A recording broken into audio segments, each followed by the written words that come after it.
Olá, ouvintes. Aqui quem tá falando é Rafael dos Santos. Está no ar mais uma edição do Diz Aí, que é o nosso programa com especialistas. Essa semana a gente está com uma programação especial sobre a Semana da Mulher. E hoje a gente trouxe a professora Larissa Botelho, especialista, mestre, né, em Direito Penal. Mestre em Direito Penal. E ela veio trazer um pouco do recorte judiciário sobre os direitos femininos, né? Professora, tudo bem? Olá, boa tarde. Boa tarde. Boa tarde mesmo. Boa tarde, ouvintes da Rádio Uva. Obrigada, Rafael, pelo convite. Obrigada a todos da Rádio Uva. E tudo Obrigado, ótimo, professora. animada. Muito obrigado por estar presente para a gente falar de um assunto tão importante, né? E que muitas pessoas às vezes não têm conhecimento, né? Infelizmente.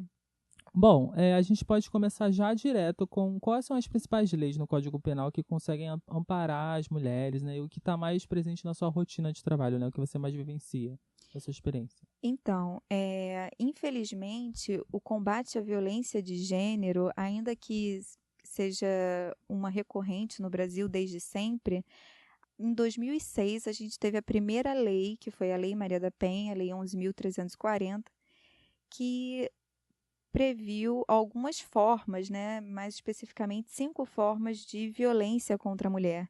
Então, apenas em 2006, veja que não faz tanto tempo, a gente teve a primeira lei que previa um combate contra a violência de gênero, para a proteção da mulher. Antes disso, a gente teve uma convenção, a Convenção de Belém do Pará, de 9 de junho de 1994. Foi uma convenção que o Brasil ratificou em 94, em Belém do Pará, por isso o nome da convenção, mas que não gerou tantos efeitos quanto a Lei Maria da Penha, né, que jogou um pouco mais de luz com relação à violência sistemática que as mulheres sofriam e sofrem até hoje. A que a senhora atribui essa questão da lei ter só a partir dos anos 2000, né, que vem surgir uma lei específica para tratar essa questão? E como é que funciona a Lei Maria da Penha, né? Porque tem a questão da agressão física, da agressão verbal e do feminicídio, né, que é a morte, né, pelas questões femininas. Se a Lei Maria da Penha se ela abrange também a questão de feminicídio ou se é só agressão? E a que a senhora atribui essa demora, né, na legislação? Bom, a demora é em razão principalmente dos espaços de poder e o espaço de fala serem ocupados principalmente por homens brancos. Então, o debate, as causas femininas não chegam nos espaços de poder, nos espaços de fala, né? O nosso Congresso é dominado principalmente por homens e a questão feminina fica por um segundo lugar, né? Ou nem segundo lugar, talvez nem isso. Mas a Lei Maria da Penha, ela é decorrente de uma condenação do Brasil pela Comissão Interamericana de Direitos Humanos, e justamente por essa violência que a Maria da Penha sofreu, né? Maria da Penha, ela era uma farmacêutica que morava no Ceará e em 1983 ela sofreu 2 tentativas de feminicídio, aliás, de homicídio, porque na época sequer existia a lei do feminicídio, né? Então, ela sofreu 2 tentativas de homicídio, perdão, 2 tentativas de homicídio. Inclusive, a primeira tentativa, ela sofreu de uma paraplegia irreversível e a segunda tentativa, ela inclusive já era paraplégica. O caso demorou 15 anos para chegar ao seu julgamento final, condenando o seu então companheiro a 10 anos de prisão.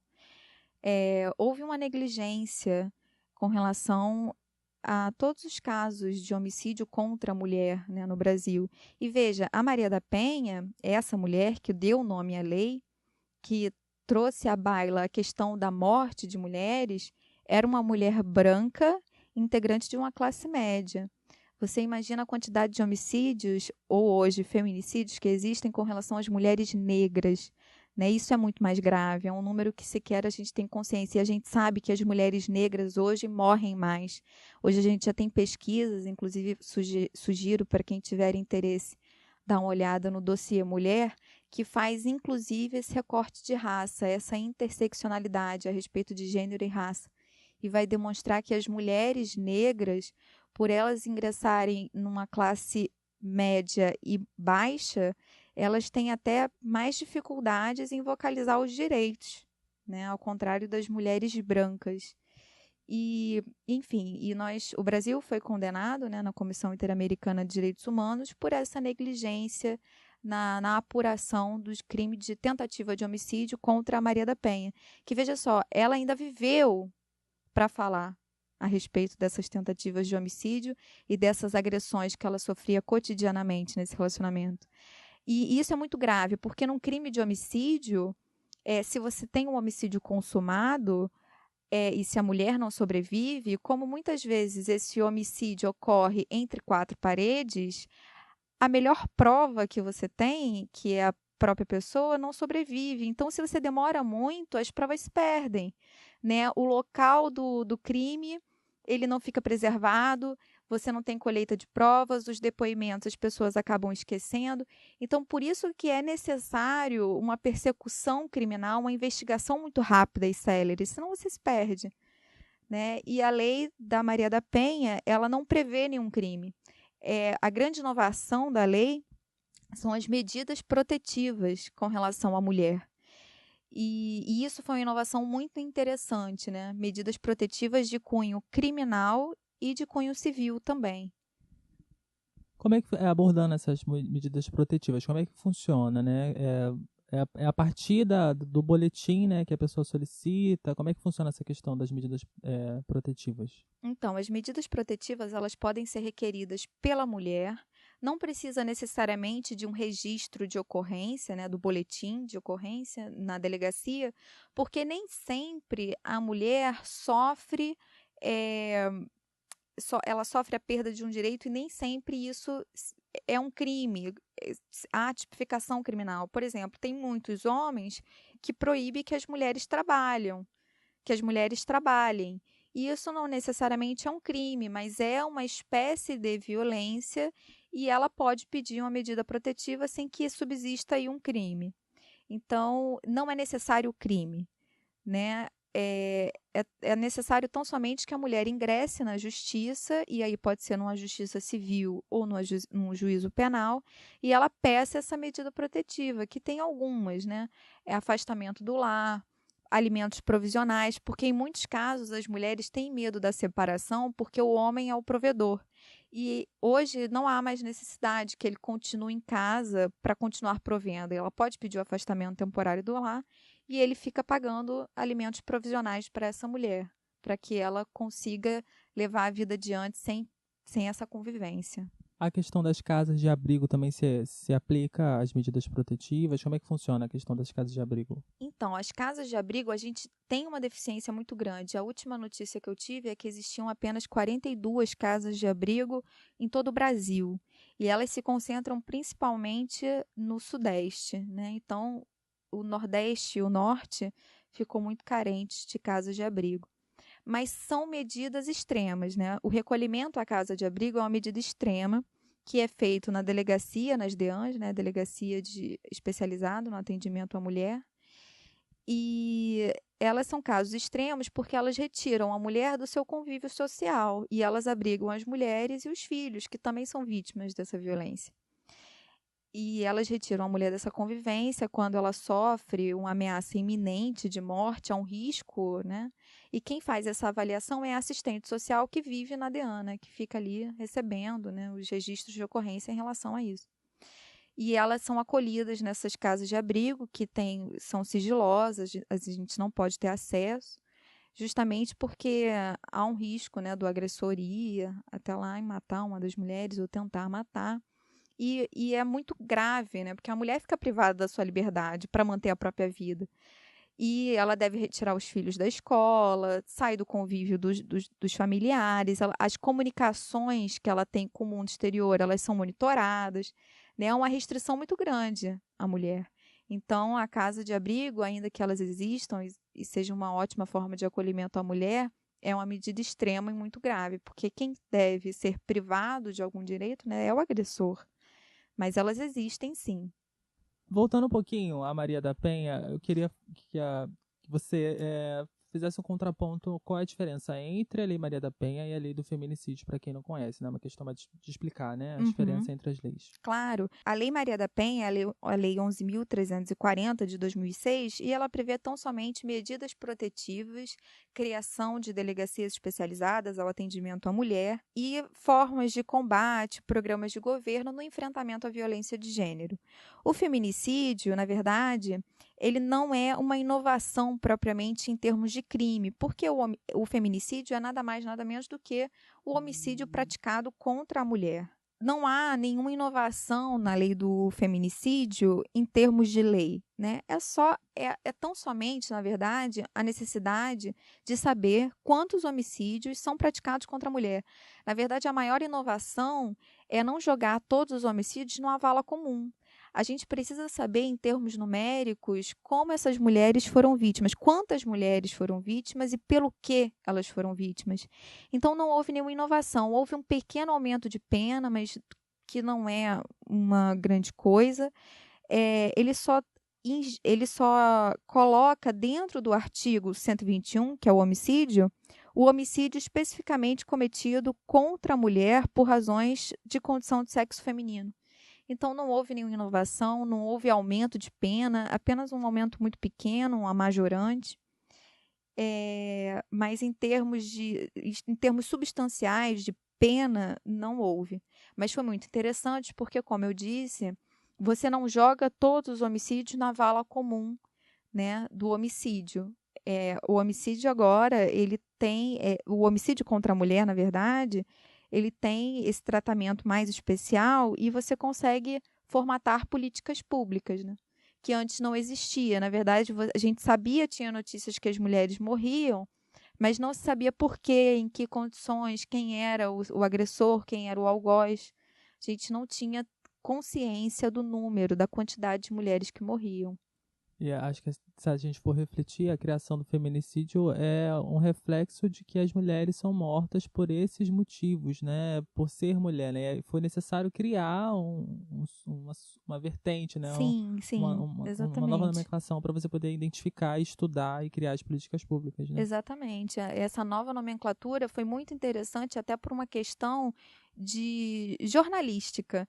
Não sei se vocês acompanharam, mas no início do ano, num dado momento, eu vi no jornal que as pessoas falando, houveram tantos feminicídios só até agora, no mês de fevereiro. Isso joga à luz para a morte de mulheres, né? E em que condições elas morrem? As mulheres morrem majoritariamente pelos seus companheiros, namorados, maridos, muito dentro de casa, e dentro de relações agressivas, relações violentas. Então, a mulher morre muito em razão disso. Quais são as instruções que a gente pode alertar para uma mulher que esteja sofrendo violência doméstica, violência psicológica, né? Como é que funciona, né? O que ela tem que fazer para se respaldar juridicamente? Então, o ideal é sempre procurar uma DEAN, né? Uma Delegacia de Atendimento Especializado à Mulher. E ela existe em vários lugares do Rio de Janeiro, ela é 24 horas, ou pelo menos deveria ser 24 horas. Mas o ideal é a mulher perceber que o feminicídio, o homicídio, né, da mulher, é um ápice do iceberg, é a ponta do iceberg. Geralmente esse feminicídio, ele é o ápice de violências distintas, né? E de violências de diversas formas, violência patrimonial, violência moral, violência sexual, que culmina com a morte da mulher. Então, a mulher deve estar sempre atenta no relacionamento, ver se existe ameaça no relacionamento, ver se existe alguma forma de violência patrimonial, ciúmes, né? Parar de romantizar os ciúmes e achar que ciúmes são saudáveis, não, é doentio.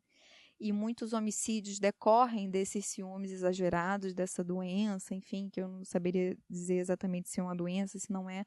Mas fato é que o ciúme mata. Então, a mulher ela deve estar sempre atenta às suas relações, perceber se existe um assédio moral, se existe xingamentos na relação, porque começa dessa forma, né?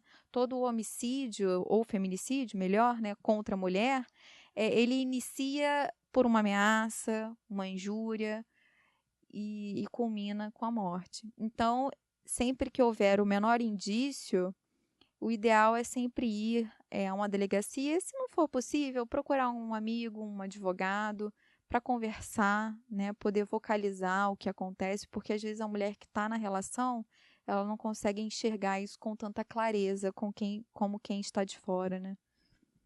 Saiu uma pesquisa recente, eu achei o dado muito curioso, que havia crescido o número de mulheres que eram agredidas por vizinhos. Achei esse dado bem peculiar, que não é uma coisa que você ouve, né? Aí, utilizando esse dado, eu queria entender se a Lei Maria da Penha, o feminicídio, se é apenas por cônjuge, namorado, né, parceiro, ou se também agloba qualquer violência praticada por outro homem, né? Como é que funciona isso, a questão? Não, a Lei Maria da Penha, ela visa proteger mulheres, né, de violências dentro de relações domésticas e familiares. Então, uma violência por vizinho não configura, é difícil dizer de antemão, né? É necessário às vezes ver o caso concreto. Mas, em regra, uma relação com o vizinho não engloba ali uma relação doméstica, familiar. É, geralmente, o que a Lei Maria da Penha abrange é justamente essas relações conjugais, relações de namoro, mas não só, relações familiares. Por exemplo, nós já tivemos a aplicação da Lei Maria da Penha da filha com relação à mãe, né? A mãe, na verdade, agredia a filha do sexo feminino, né? Então, nós já tivemos casos desse tipo. Então, é a proteção da mulher dentro de relações familiares, né? Ou relações amorosas, enfim. Então, a regra é a violência cometida pelo companheiro, pelo namorado, pelo marido, pelo pai, com relação à filha, ou até pela mãe. A relação com o vizinho, ela não se enquadra, pelo menos a priori, numa análise en passant, ela não se enquadraria na Lei Maria da Penha. Mas se enquadraria em feminicídio, caso houvesse homicídio, no caso, Sim, né? sim. O homicídio contra a mulher, aí, independente das relações que envolvem essa questão, é um feminicídio. Um caso recente da mulher que recebeu, eu esqueci, me fugiu o nome dela, eu acho que é Eliane o nome dela. Ela tem um filho que era lutador de jiu-jitsu, não sei se você se recorda desse caso. E ela recebeu um rapaz que ela tinha conhecido via internet na sua casa e ela foi espancada durante 4 horas. Sim, a gente noticiou aqui, sim. Então, esse caso, claramente não havia ali uma Lei Maria da Penha, né? A aplicação da Lei Maria da Penha, porque não existia uma relação entre os dois. Mas o caso foi denunciado como tentativa de feminicídio, porque a elementar feminicídio, homicídio contra a mulher, é objetiva. Então, qualquer homicídio contra a mulher ou tentativa de homicídio será enquadrada ali no 121, inciso 6º. Bom, trazendo agora o recorte do estudo também que você faz sobre as mulheres penitenciárias, né? As mulheres no sistema penitenciário. Como é que funciona? Como é que está o panorama no Brasil hoje em dia? Quais são os direitos, né? Como é que funciona a questão do acesso aos filhos, amamentação, isso tudo, né? Então, desde a década de 90 até os anos 2000, o número de mulheres encarceradas subiu 700%. Houve um incremento do encarceramento feminino de maneira desastrosa, principalmente por tráfico de drogas. As mulheres são presas principalmente em flagrante pelo tráfico de drogas. E muitas dessas mulheres ingressam no sistema penitenciário e elas já são mães ou estão grávidas, né? E isso é muito grave, porque é uma dupla pena, né? É uma pena à mulher e ao filho que ela está gestando, ou ao filho que está em casa e vai ficar certamente desassistido. Hoje a gente tem um cenário muito degradante para as mulheres, porque o sistema penitenciário não foi pensado para mulheres. Não foi pensado para receber a mulher grávida, a mulher gestante ou a mulher que tem dependentes menores de 12 anos. Não foi. A gente tem um superencarceramento feminino, e como eu disse, sem possibilidade, sem condições de receber essa mulher. E o que é paradoxal nisso é que muitas mulheres, elas têm uma primeira assistência na prisão também. Também tem esse viés. Muitas mulheres, elas têm a primeira assistência, o primeiro contato com algum sistema público de saúde dentro do presídio. Isso é muito assustador também, né? E claro, e outras mulheres que são privadas do convívio com o filho pelo encarceramento. Então, o encarceramento tem um duplo viés. Para muitas mulheres, isso acaba sendo positivo, porque dentro do presídio é onde ela vai receber o pré-natal e todo o tratamento que ela precisa para ter uma gravidez sadia. E, por outro lado, também, em outro viés, muitas mulheres perdem o contato com os seus filhos em razão da prisão. É muito difícil. Eu não saberia te descrever aqui o sofrimento da mulher encarcerada. Ela só pode ficar 6 meses com a criança, né? Depois essa criança é encaminhada ou para uma família substituta, né? Que poderia ser a família da própria presa, mas às vezes ela não tem família. E aí essa criança é entregue à adoção. E aí, por vezes, ela perde o contato completamente com a filha ou com o filho. Então é muito triste, né? E, claro, o crescente encarceramento das mulheres vem seguindo a lógica da guerra às drogas, que também mata os jovens periféricos. Então é grave para todos os lados, mas para a mulher tem se revelado também muito cruel.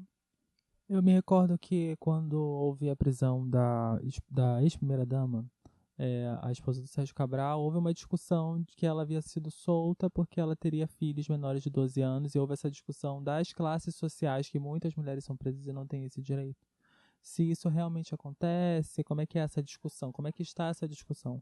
Então, a prisão dela, veja bem, nós chegamos mais uma vez a uma discussão sobre mulheres a partir de uma mulher rica, branca, né? Nós chegamos a esses dados depois da prisão dela, depois da prisão da primeira-dama, que ela conseguiu muito rapidamente uma prisão domiciliar, por ela ser responsável por crianças menores de 12 anos. E depois, quando nós fomos ver os números que estavam por detrás disso, nós vimos que existem muitas mulheres nas mesmas condições e que não gozam do mesmo privilégio, que não é privilégio, na verdade, né? É um direito. E ano passado, inclusive, chegou ao Supremo um HC coletivo impetrado pela Defensoria Pública da União, em que muitas mulheres, para mais de 1.000 mulheres, ou mais disso, mais que isso, talvez 100.000 mulheres, foram beneficiadas com um HC coletivo que dava o direito de mulheres que não tivessem cometido crimes com violência ou grave ameaça fossem beneficiadas pela prisão domiciliar. O que seria o HC, para quem não está entendendo? Não? O HC é o habeas corpus, né? É um instrumento que tutela a liberdade de ir e vir. E foi a primeira história de HC coletivo, porque em regra o HC é individual, né? O habeas corpus é individual, mas ele pôde proteger aí, eu não tenho o dado exato de quantas mulheres teria que ver, mas muitas mulheres foram beneficiadas por esse HC, por elas terem esse direito e, por vezes, né, você tem uma defensoria, infelizmente, muito deficiente, né? As defensorias públicas, especialmente as estaduais, elas são muito deficitárias, falta defensor, falta estrutura. E esse HC conseguiu aí abarcar muitas mulheres que tinham esse direito, porque veja, o tráfico de drogas ele não é cometido com violência ou grave ameaça, então não existia sentido para a manutenção dessas mulheres presas, né? E muitas foram beneficiadas com a prisão domiciliar. Para a gente poder finalizar, desde 2006 foi a Maria da Penha, né? Como que o direito enxerga esse panorama hoje em dia, né? O que mudou, o que ainda não mudou, o que tem que ser mudado sobre como é enxergado a proteção da mulher, né? É uma questão também cultural, né? Se sente que houve uma mudança cultural, as pessoas conseguem enxergar isso de uma forma mais séria, ou se ainda tem muito caminho para ser andado? Olha, eu posso dizer hoje que nós estamos na melhor fase. Ainda que haja retrocessos, e eventualmente há retrocessos, nós estamos na melhor fase. Hoje a gente discute abertamente sobre violência de gênero nas universidades.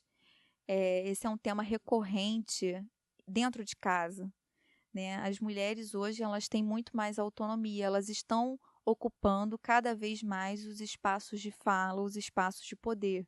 Hoje nós temos mais representantes no Congresso Nacional de Mulheres, temos muito coletivos, enfim, hoje nós temos mais representação. Então, eu diria que nós estamos na melhor fase, mas ainda falta muito a ser percorrido. O caminho ainda é muito longo, árduo, porque sempre há uma tentativa de barrar os nossos avanços, né? A própria eleição do nosso presidente, representa um certo retrocesso nos direitos femininos, né? Claramente, o Bolsonaro ele tem uma crítica ao feminismo e os seus eleitores que não foram maioria, não foram, mas os seus eleitores claramente representam esse grupo de pessoas que não são muito afetos, não são muito favoráveis aos direitos femininos. Mas isso sempre existiu e vai continuar existindo, mas eu acho que até com a própria eleição do Bolsonaro, nós nos fortalecemos na luta, né? E eu, pelo menos, vejo aí uma nova geração de pessoas mais conscientes dos próprios direitos, conscientes do direito da mulher, conscientes da violência de gênero. Eu, pelo menos, tenho uma perspectiva muito positiva no futuro, mas muito há que ser percorrido. Nos direitos minoritários, de uma maneira geral. Mas estamos caminhando bem. Bom, professora, muito obrigado pelo convite, foi maravilhoso, esclarecedor, né? É muito importante a gente trazer essas pautas, não só dentro da universidade, exatamente como você falou, isso está sendo aberto nas famílias, né? Então é muito importante, a gente agradece a sua presença. Gente, muito obrigado também, ouvintes, essa foi mais uma edição do Diz Aí. Queria deixar um dado importante, né, uma informação. Existe a Central de Atendimento à Mulher no 180, né, para denunciar qualquer tipo de agressão. E o número da Polícia Militar também, 190. E lembrando que a Delegacia da Mulher funciona 24 horas e tem bastantes unidades, né, para atender. Muito obrigado, ouvintes. Nos sigam nas redes sociais e Rádio Uva Informação Sem Fronteiras.